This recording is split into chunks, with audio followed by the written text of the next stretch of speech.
malheureux de vivre ça.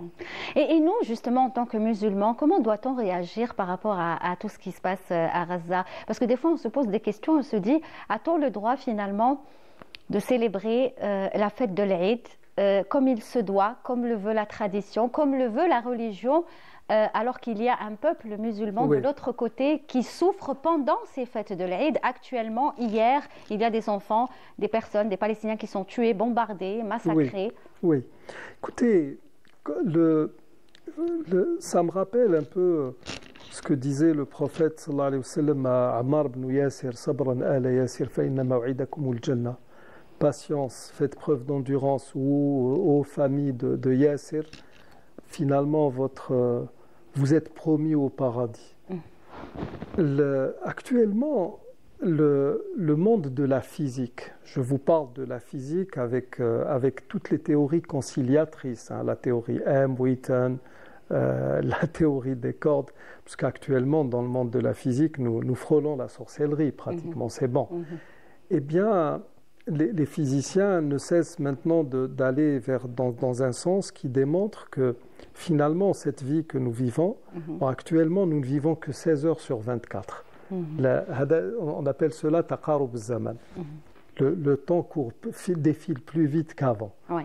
Et le jour de la résurrection, quand il sera dit à certains combien de temps avez-vous passé sur terre, ils diront une journée ou une partie de la journée.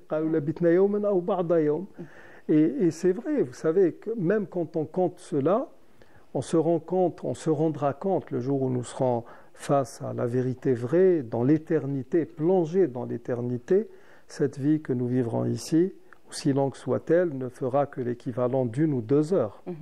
Donc c'est un cap à passer finalement. Et puis nous avons le droit d'être heureux, nous avons le droit de nous réjouir là où il faut se réjouir.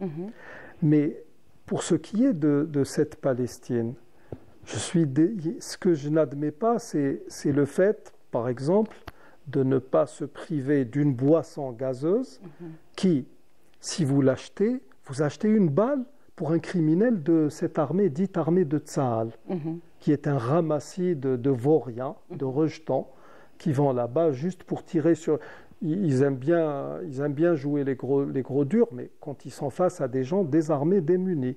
Donc c'est ça qui... Quand vous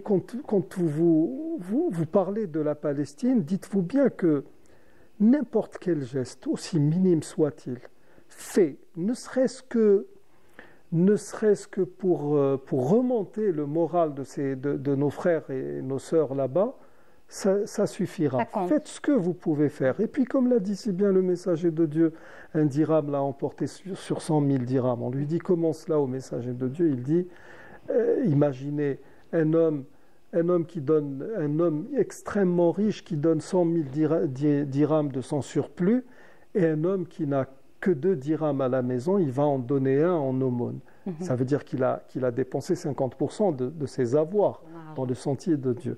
C'est ça, ne négligez rien pour cette Palestine. Mais encore, si vous ne donnez pas, si vous ne faites pas beaucoup d'efforts, au moins abstenez-vous de ne pas porter préjudice à vos frères et sœurs. Et là, moi, je suis désolé, des poissons, des produits très connus. Je suis désolé, vous pouvez vous passer de cela. Puis, donc, il y a des gens, et le monde marchera toujours de cette manière, c'est-à-dire que, quelle que soit l'époque que l'on vivra, on trouvera toujours des gens qui ont une conscience, et d'autres dont le Coran a donné le meilleur qualificatif. Ils sont tels des bestiaux, sinon plus égarés, malheureusement.